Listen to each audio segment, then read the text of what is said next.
Good afternoon. Welcome to Feisty Chess. I've been paired as white. This is Ben, by the way, with Feisty Chess. I'm going to play e4 as usual against Elena Sadmanti. Looks like the Pirc Defense. We're on leechess.org in a 15-10 game.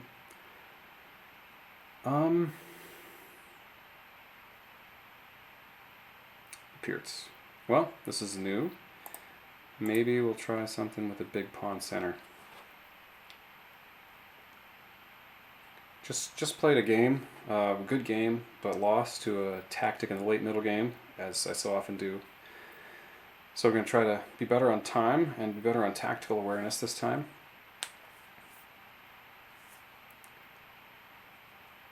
Our opponent is going into a bigger think after the most common response to the Pirc defense is d4. Whenever you can, the old classical chess adage, whenever you can play d4 and e4, your opponent allows you to, then do it. Okay, let's get f4 in there as well. We could go into an interesting line in the Pirc where it looks like black is gaining an advantage, but it's really deceptive and white actually has a lot of pull. It's a surprising line.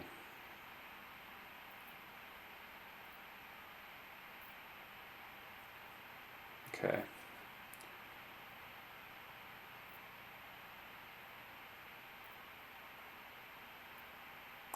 Yeah. Just trying to remember this. Is it knight c3 or knight f3 here? It's knight f3.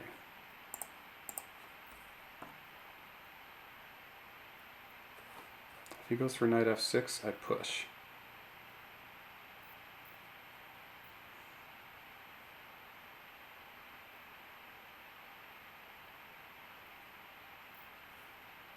Push e5. So if knight f6, then e5. We're actually going to make a surprising recapture once the opponent captures with the d pawn, if that should all take place.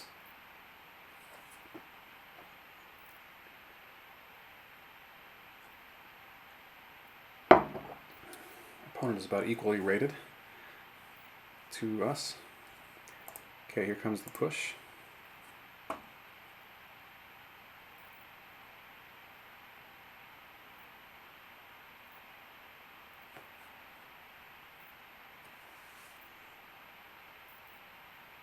And here's the surprise. We're going to recapture with the d pawn, allowing queen takes queen check.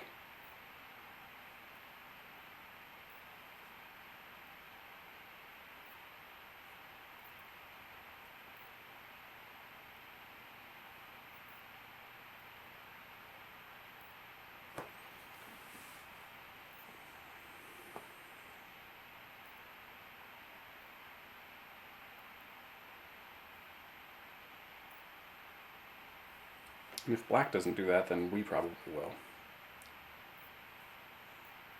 Queen takes d8, that is. And after this, knight g4, every time I've played this, I've seen that. And then our king just jumps back to e1. And the knight's going to get kicked with h3. And once I play g4, the knight really has only, he gets kicked with h3.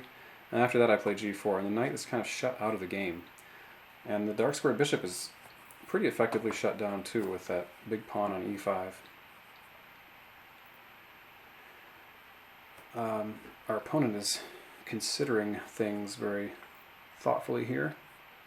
Commendations for that. Most of my games have been played with people who move like it's a blitz game.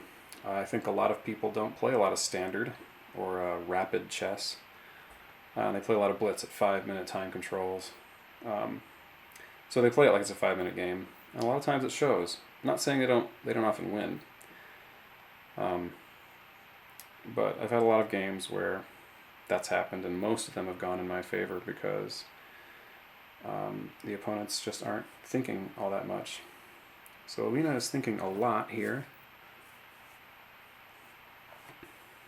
And we find ourselves in the unusual position of having a time advantage. Gosh, I don't know what to do with myself. One thing we can do is clear those arrows.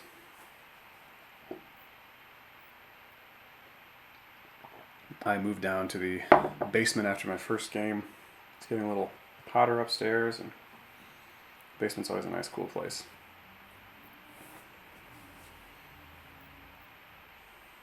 This is almost an opening where it feels like you're being trolled. If I were black and I saw this, it would seem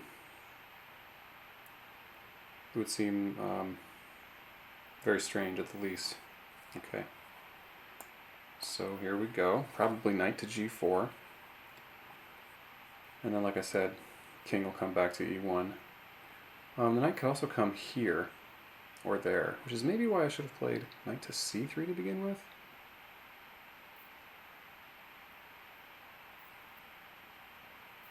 That may be important. It's been a long time. I mean, before I started this up about a month ago, yeah, he's coming to e4. So the king, well, now I can move my bishop to e3 and cover threats.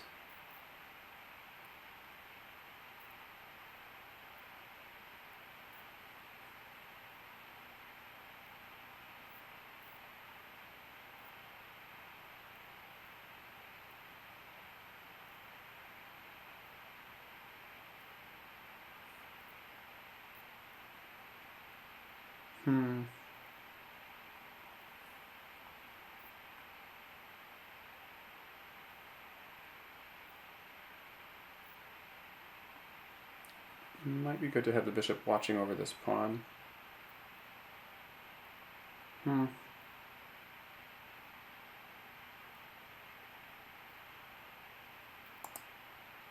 Bishop e3 seems natural. Let's play a developing move here.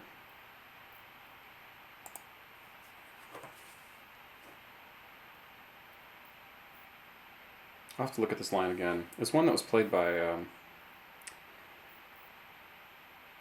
Tao, I think, or some feisty world champion or other. And it was, yeah, seeing at very high level games. D takes e5, but I might have the move order wrong. I might have needed to play knight c3 to really force the knight to come to g4. But with the knight being on g4, I can take advantage of this and put my bishop on e3 now. And plan to attack that knight with probably bishop d3.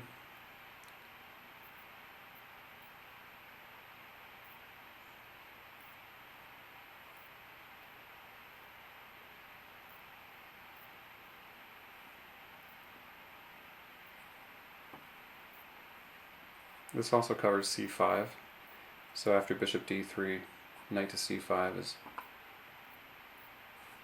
not possible unless he covers that with another piece.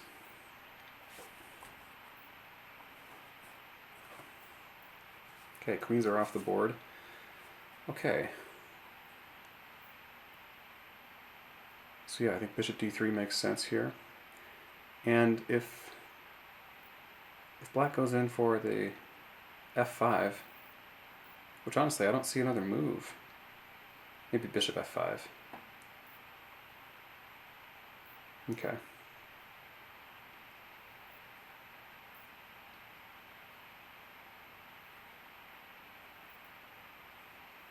Maybe knight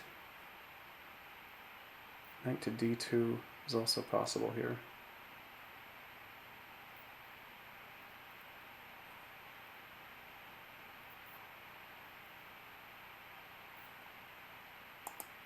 That knight seems to want to do that. Let's bring our b knight to d2. Well, he can take immediately. Bishop d3 is a little more forcing. Then his knight has nowhere to go, and he needs to defend it. If here, I can double those pawns at the cost of the bishop pair. I like the knight better. I want to keep my bishop on the board. So I'll allow him to take on d2. I can take with the king, and then probably sort of castle by hand.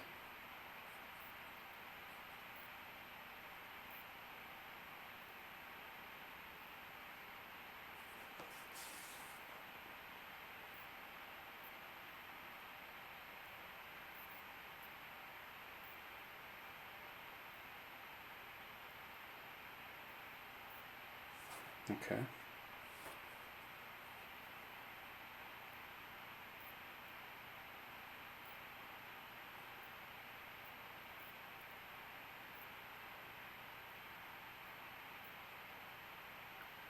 I think I'll take with the bishop. This restricts that knight, and I can plant the bishop maybe on c3. Well, my king does need to get off the first rank. And I can play c3, king to c2 to restrict that knight.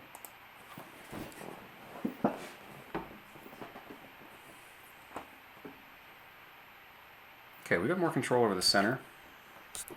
You might say we have a bit of an edge in development.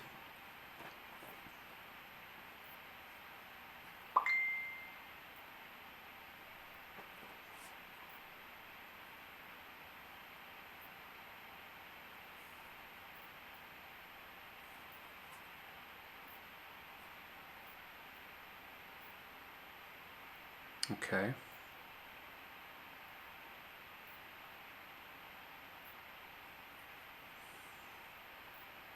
Am I concerned about my pawn structure?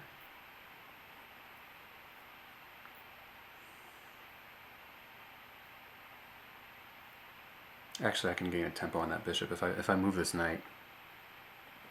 He's got castling long.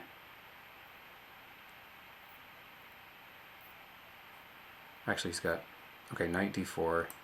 He's got knight takes, bishop takes. Then he castles long. I've got king e3.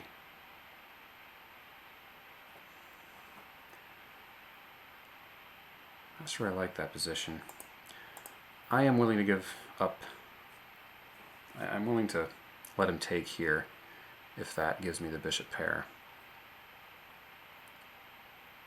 Bishop d3 allows knight to b4. Then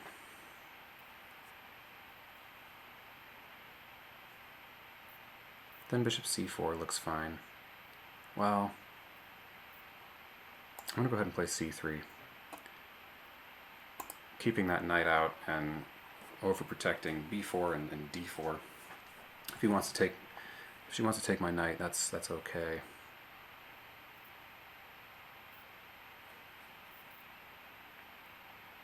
Where's the king want to go now? Maybe now we can block with the knight.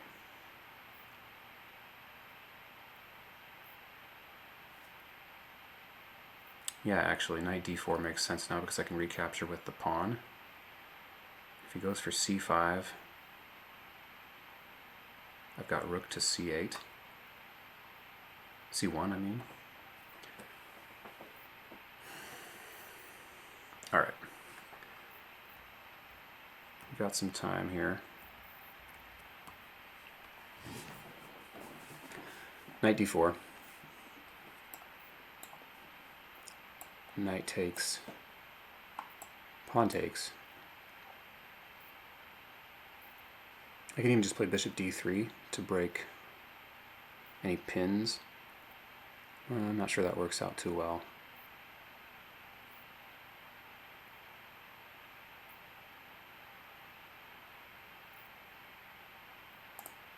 I'm going for it.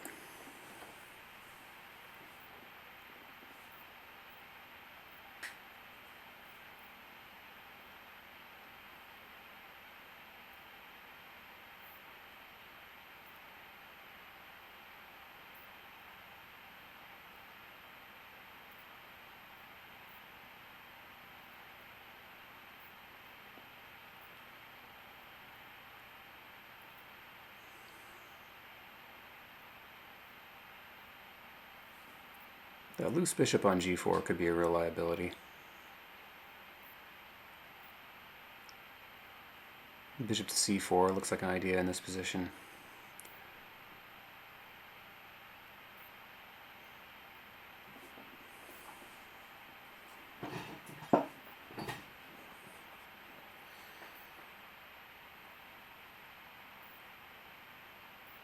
Maybe bishop to d3 and then I can put my king on c2 without worrying about a bishop.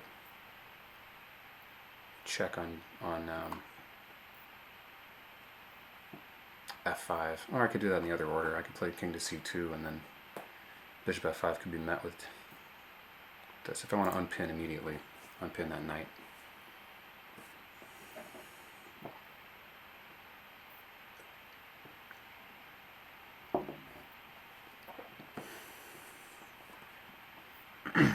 Alright, never mind my lead in development.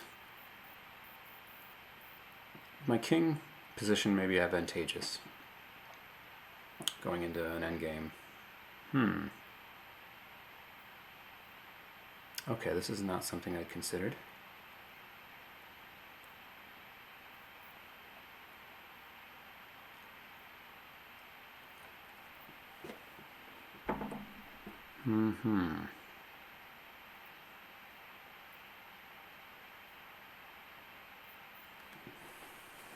Creative move.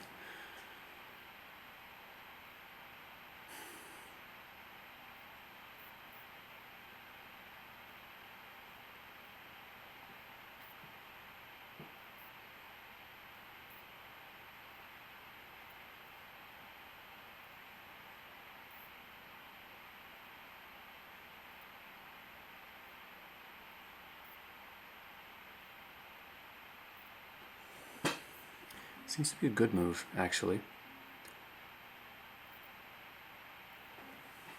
So now, I guess, g3 just kind of maintains the status quo. Also allows the possibility of me developing the bishop on the long diagonal. And I can meet bishop f3 with just rook g8, rook g1.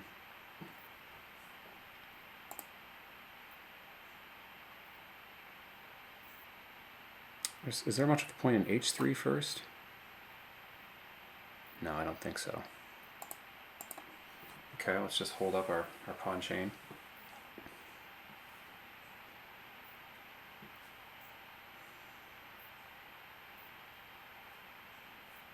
We can pretend that we gained a tempo there, right? Because black took 2 moves to play g4, g6, g5, and we just took 1 move.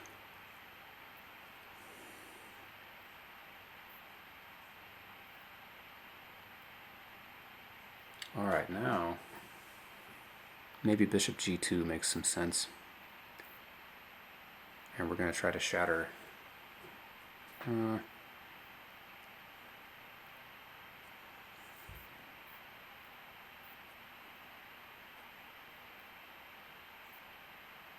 that pinned knight.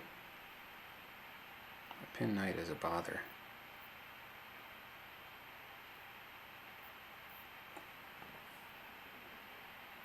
On the other hand, he's just going to shut down that bishop.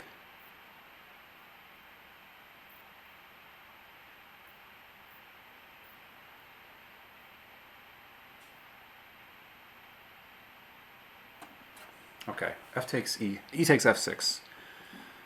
This seems like the move that doesn't lose a pawn here. And then I've got bishop d3. Breaking the pin if he wants to try to... Yeah, okay.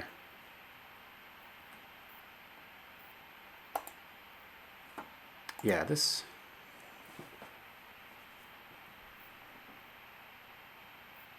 What about bishop d3 now? Does that just lose me a pawn?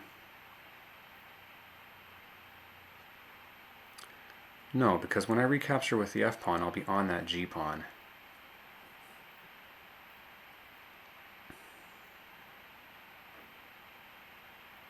But I need to watch out for the pin on this knight. So bishop d3.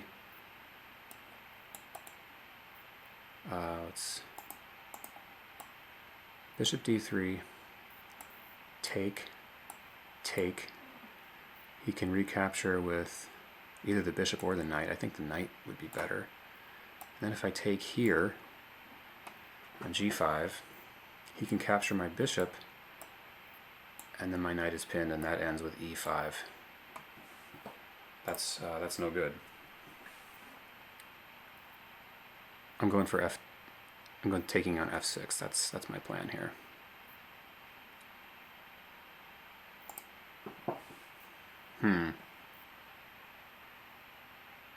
then he's allowed to pile up. It's a pretty good effect on that knight.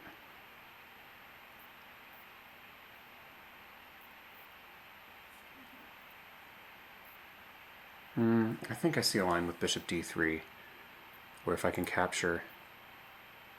Okay, I'm going for bishop d3. If he captures on e5, I'm going to take his knight. Since my knight is now unpinned.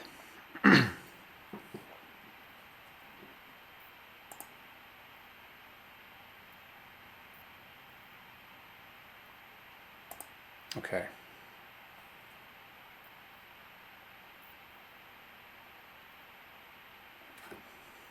Now he has bishop. Oh, bishop f5 threats to worry about. Okay, he might have just won a pawn. They might have just won a pawn.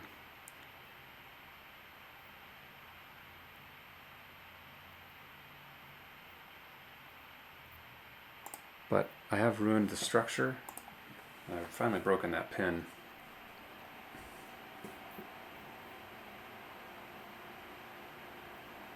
Tough one today. My bishops look really good here. That's some compensation. Ooh.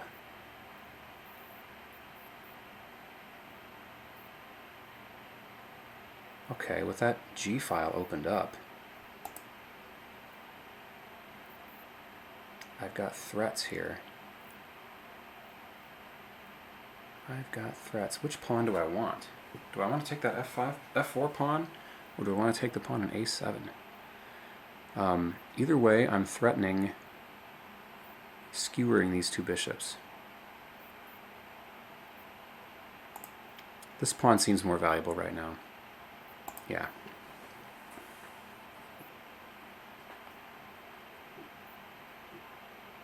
Okay, the threat's on the table. Rook G1.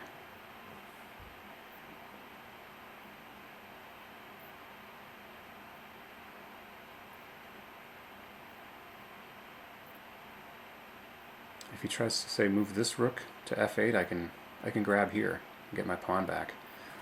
And then I've got a better structure and an outside passer.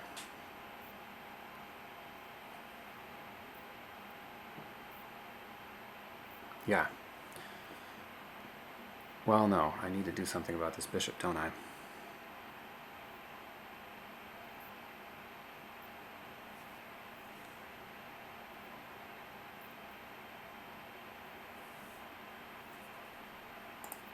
Let's threaten this other pawn.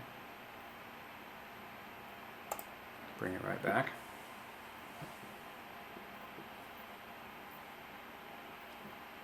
So she does have the extra pawn.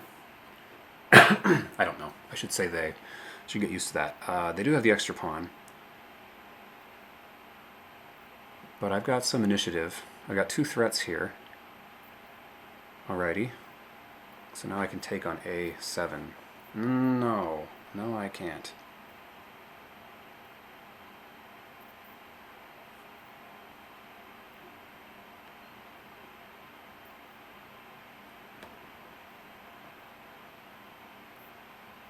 I do have a check on A6.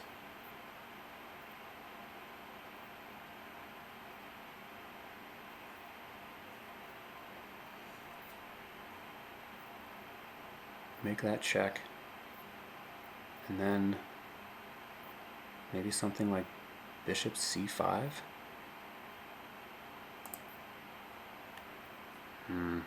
He's got checks in that case.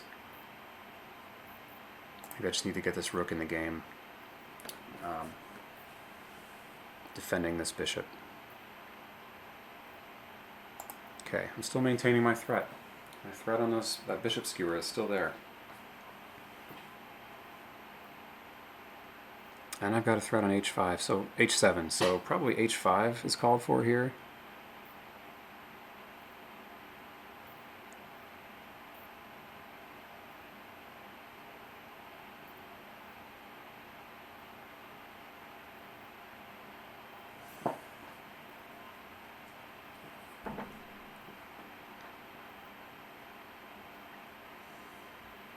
then bishop e4. Sorry, bishop e4 looks pretty good. Rook f6. And then I can take on... Yeah, I should be gaining my pawn back. I like where this endgame is headed.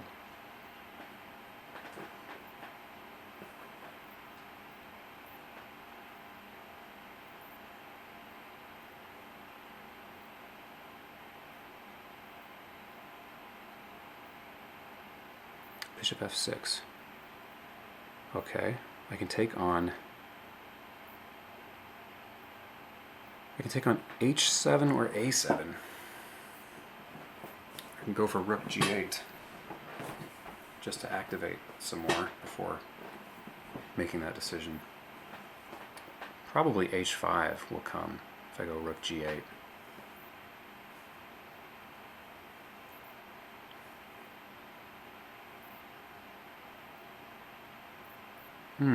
Do I trap that rook if I go bishop e4?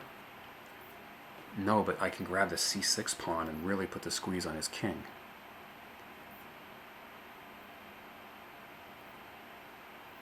Rook e4, rook h6. Then, sorry, bishop e4, rook h6. That's the only square where he doesn't lose the exchange.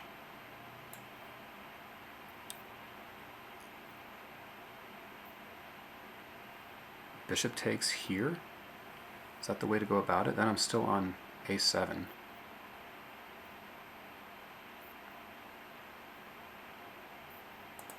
You know, I'll still have that threat if I take on h7 now. So that's important. Let's take on h7. And then I've still got... Oh, he also has bishop f5 to counteract that. So... Okay. Okay.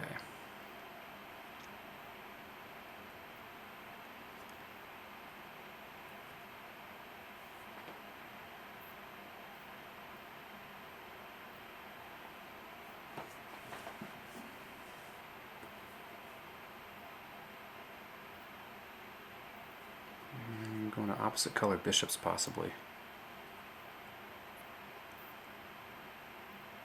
Actually, I don't see anything wrong with rook e2 here. He doesn't have any decent discoveries, right? He does. He's got rook here.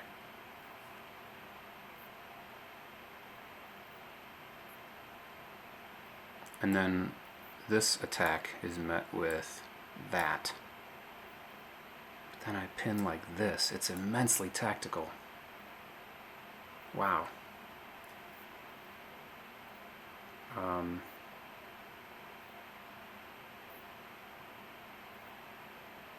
I don't trust that. Especially when my opponent has more time. The alternative is this, which is also quite tactical, but seems to end in some kind of opposite colored bishops ending.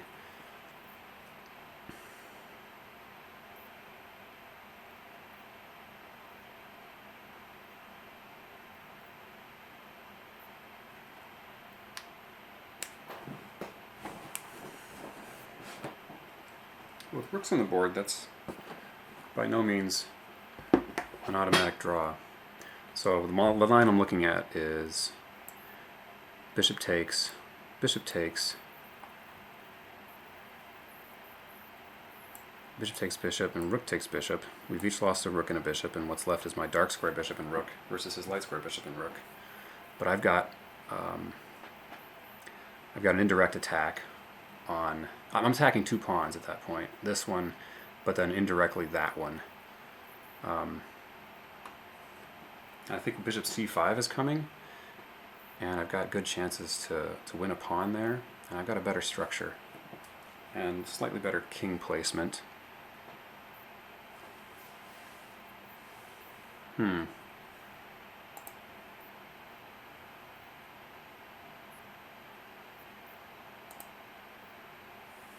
Okay.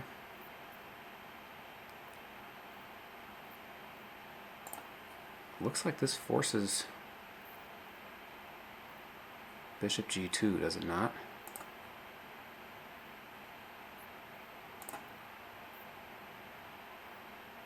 Okay, let's just play it.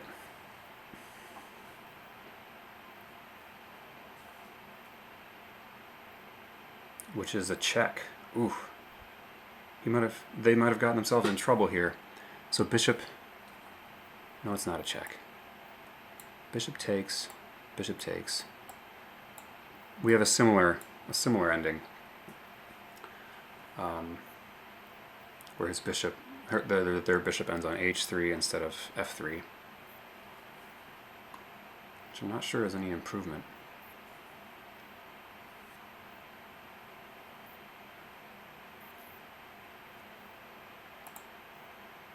Okay, here we go.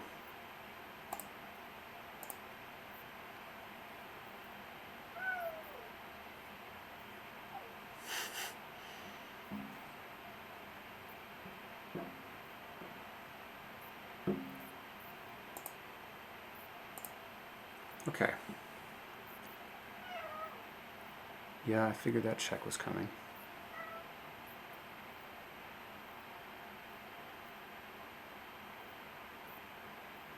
Where's the place for my king? Do I want to start adventuring up the board?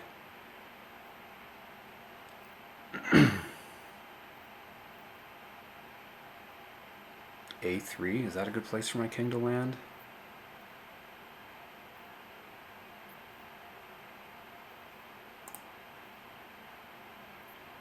I think back here is best.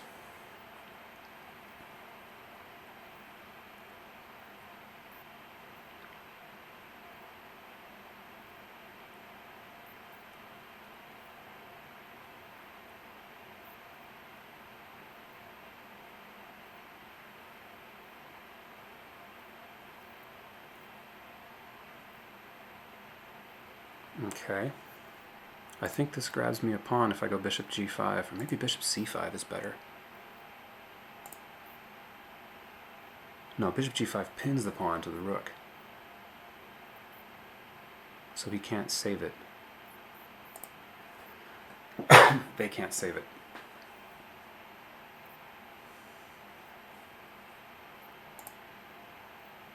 What's the plan here? I grab this pawn.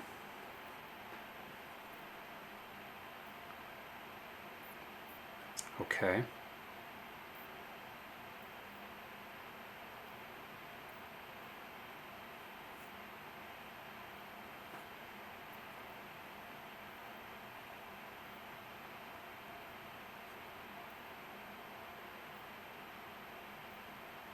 Rook c2 is the real threat.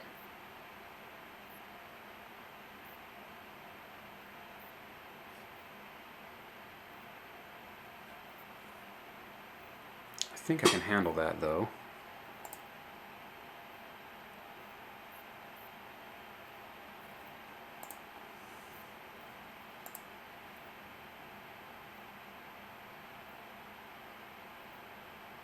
Well, let's go with a safe looking option. I'm going to guard that pawn.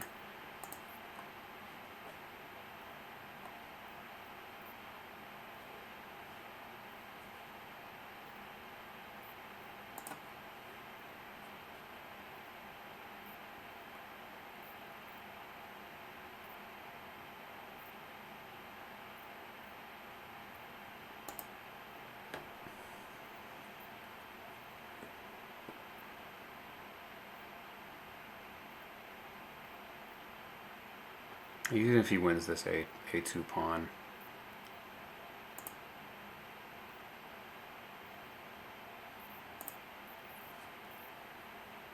Okay, now we got ideas of rook f2. Oh no, I've walked into something ugly. I have walked into this.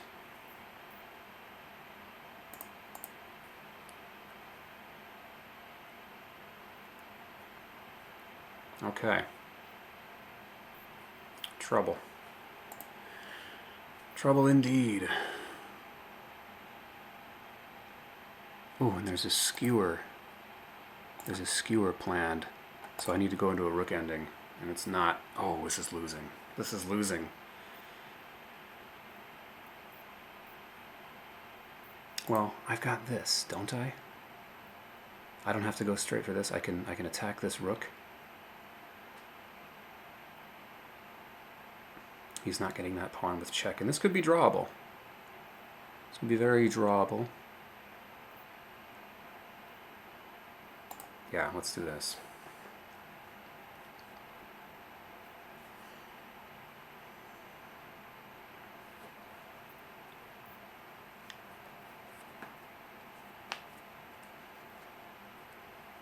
I might go for rook takes pawn here, but I think my rook can round up these pawns, even though there's 3 of them opposed to the bishop.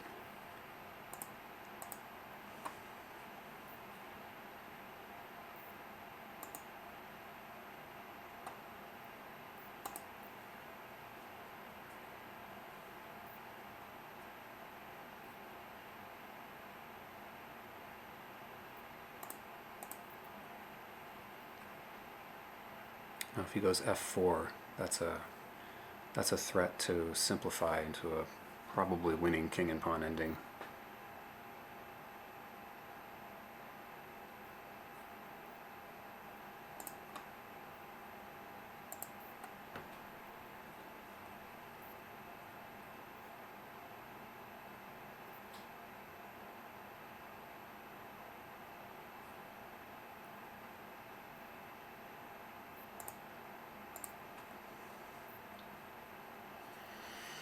Whew, all right.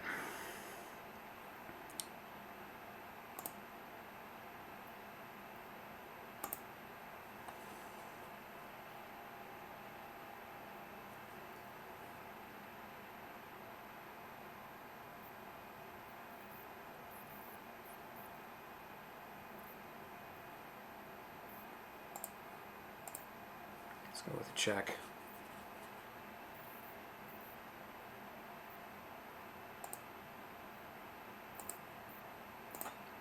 Let's get that rook out of the way.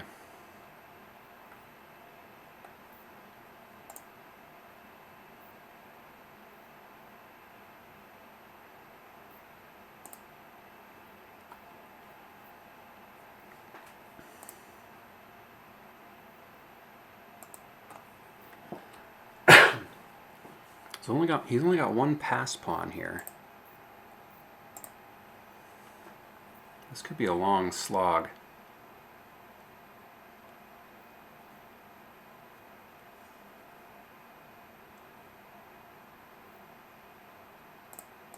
Let's just go with some checks.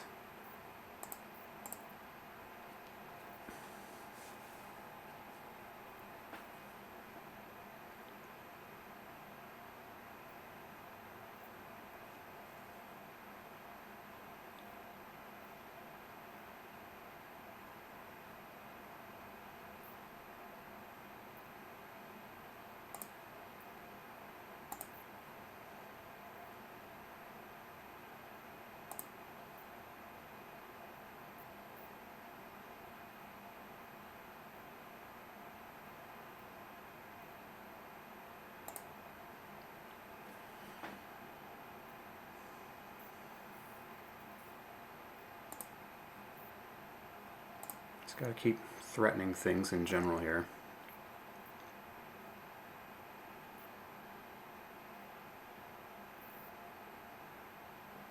Rook b1 him. Okay. I don't think this gets anywhere. This might actually repeat. Let's just keep up our checks.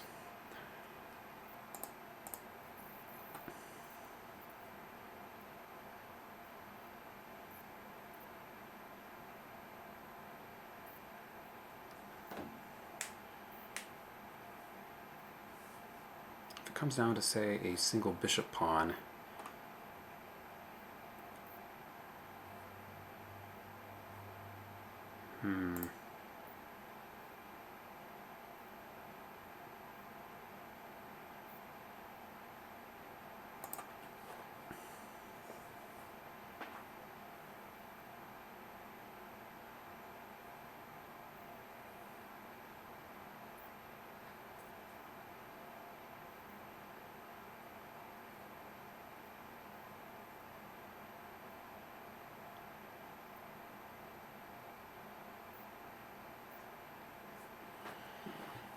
It's going to take lots of different endgame calculation and king and pawn endings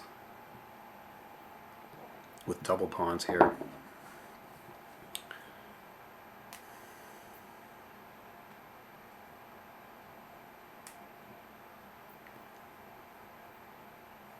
You might try c4, but then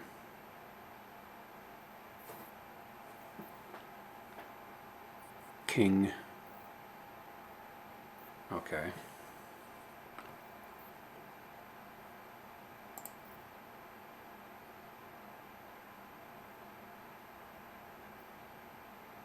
We'll do this.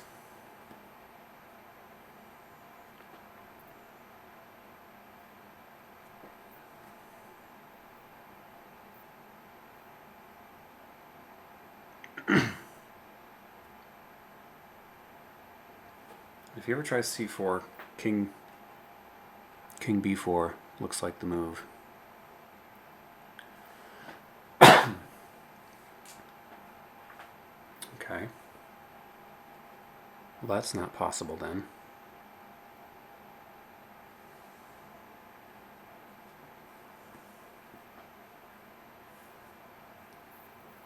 Now does c4?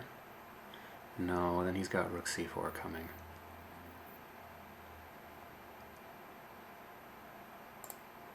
Okay, this looks like a way to keep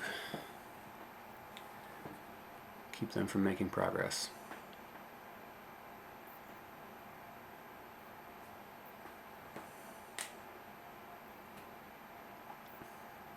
Endgame lesson here.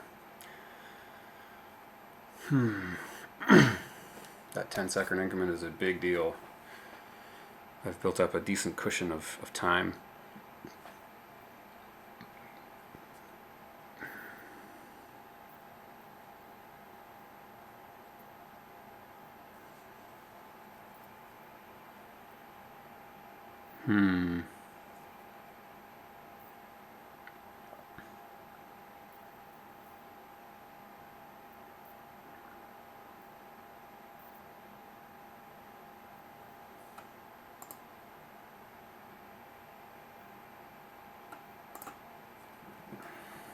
Maybe this is a bit too passive, but I just want to prevent a rook check on that rank.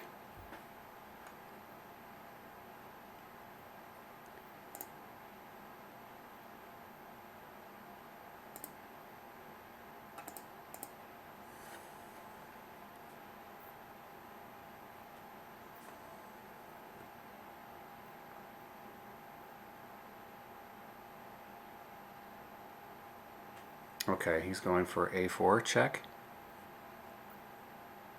a4, in this position, if I wait, a4 check, rook takes here, check, king takes, king here, that should draw. So that's not a threat. It's good to know that.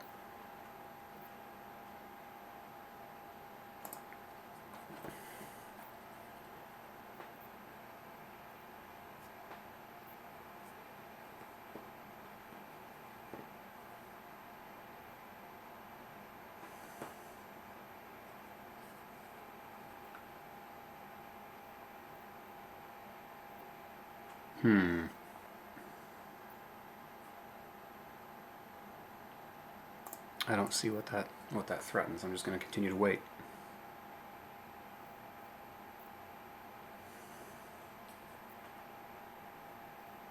I see now. I see. Take, rook check, take, king takes, and that does win.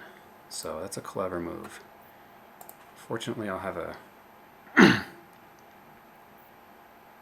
check available here, and then I can come back to the third rank.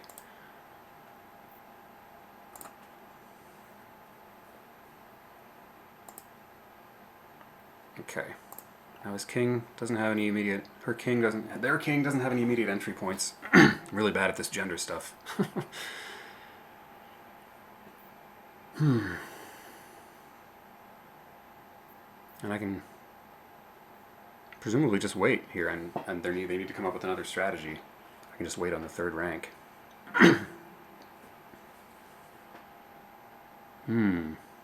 That is a good move. I don't see anything better than just getting the checks ready. Oh, I could have defended from the back rank. But the checks might have to suffice here. Well, no, this will be okay. If rook here, then the king just comes back here.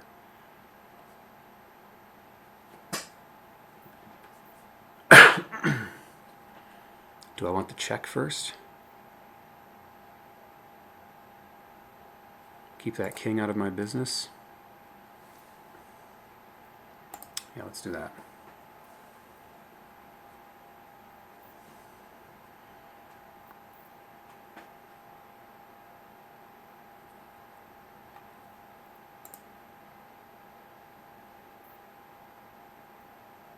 Okay.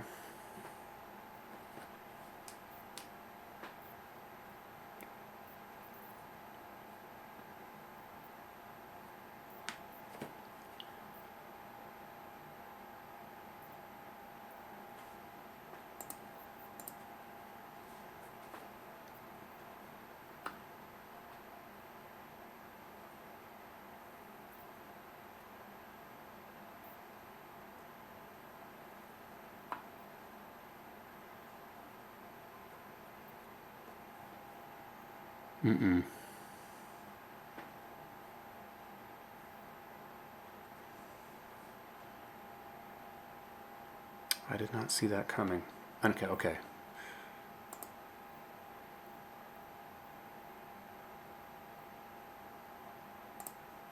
Oh, I wonder about stalemate possibilities. I'm going to try this little trap. Oh, but that allows a mate. That allows a real mate, not a stalemate. Oh! Okay, kind of a fun finish. I really should have gone with the check. Good game, Elena Saad Mandi. All these names are so difficult to pronounce. Okay. Yeah, checkmate is not. Here's the trap. Here's what I was hope chessing for. And now I've got this. Rook b6. King a7. Rook c6. Okay. Yeah, that's not a forced stalemate, but it does abuse the stalemate possibility. But this is a draw. When I get that rook behind these pawns, I'm going to grab this, and I'll be able to grab this pawn most likely too. Still kind of frightening. -2.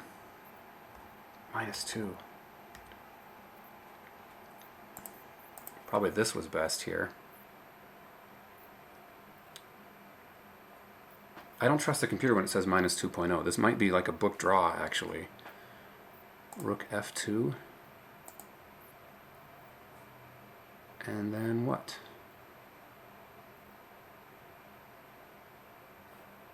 King b1. Rook g2. King c1. Rook g6. King b2. Rook g2 check. So the computer says that black has some kind of major advantage, but it's not finding any way to turn it into anything. Rook h2, and we just go king c1. And we can always defend this pawn. Right, but when I played king back here, that was the blunder. Although here, is this still a draw? King b6, rook b8, king c7.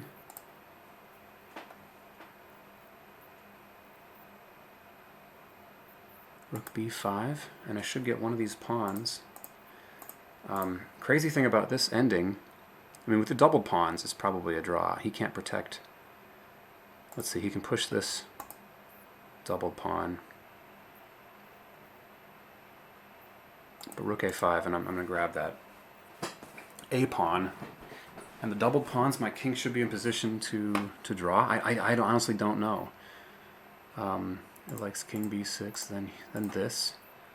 Now king b5. Those double pawns should win with rooks off the board. So rook a8, rook c2 check, king a3, c3 would be a mistake here because of king b3, king c6, rook h8. We're just going to plan on throwing lots of checks, and minus 1.2 leads me to believe that this is a book draw. This should be a table base kind of position anyway. Anyway, that was a mammoth game. I'm going to be quick with the analysis here.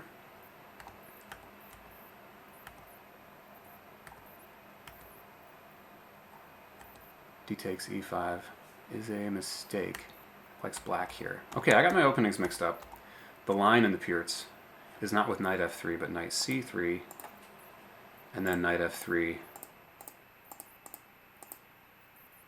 And f takes e5 is a playable line, and this is how it would go. And the knight has g4 as a tempting option, and then king comes back. And after some developing moves over here, we've got this kind of pattern. Whoops.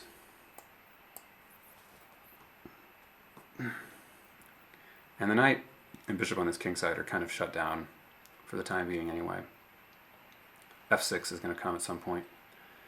But you've got these ideas of rook coming to h2, and then assuming whatever position you want on the second rank. Bishop will usually come to e3. You can get this rook to the d file. So the fact that your king is stuck on his home square and can't castle isn't too big of a deal, since this rook can come to h2. Knight can come to f3. This bishop has lots of scope. So it's got a little preference for black here, but yeah, I like white. I've had good positions out of these kind of that kind of opening. I read about that in a Pete Tamburo book, Openings for Amateurs. The main move is d takes, and now white has the big pawn center and some initiative. I'd have to d7, really. I wonder if that's a line.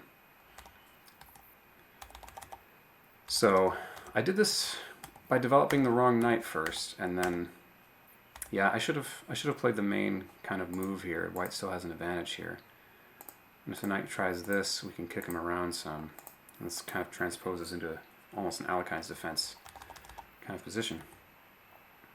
So knight e4, I got myself in some trouble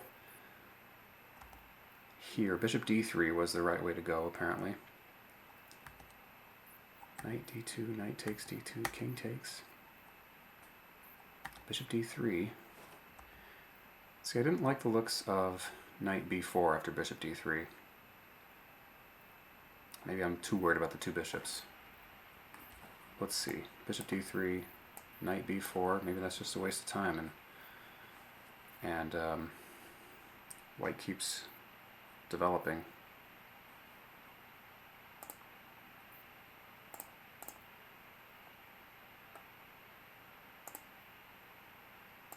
I suppose this is even playable.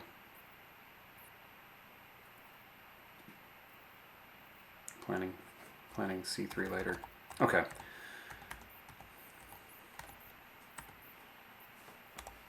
It likes g3 here. Still says black has a bit of an advantage. King c2. I went with bishop d3. King c2 also breaks the pin. But doesn't that just give up a pawn? No, because the knight takes c6.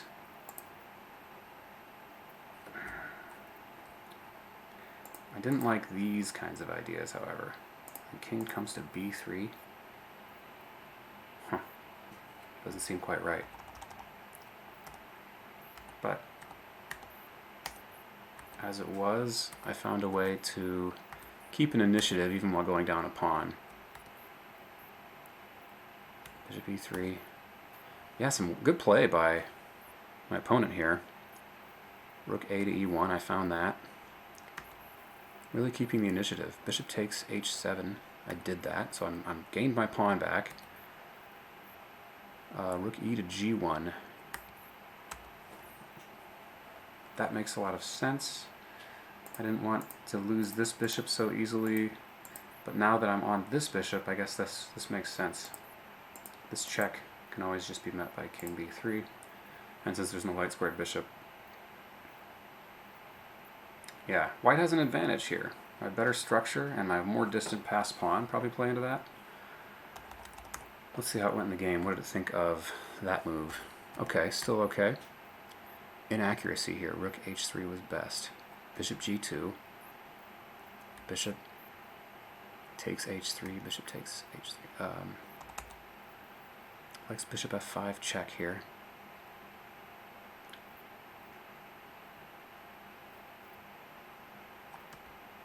Bishop takes h3 is similar. Rook takes e1. Bishop check. King b3 it liked better. Only slightly. a6. Now do I just start pushing with... No, I like bishop g5. h4. Huh. Just not going for the pawn, but pushing my pawn, keeping black's rook somewhat inactive.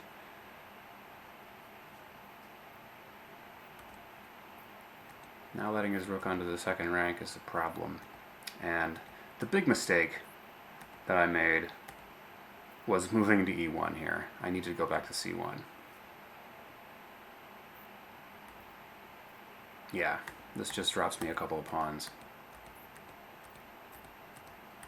But man, I was playing well here, holding this draw. I think this is a draw, but it's just such work to try to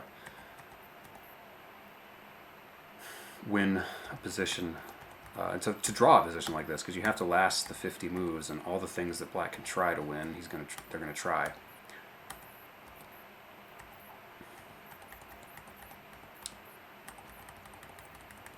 So it came down to fatigue, I suppose. Maybe I shouldn't have played this second game today.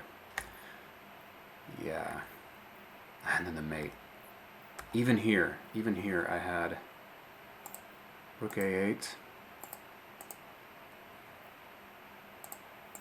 Getting his king back away.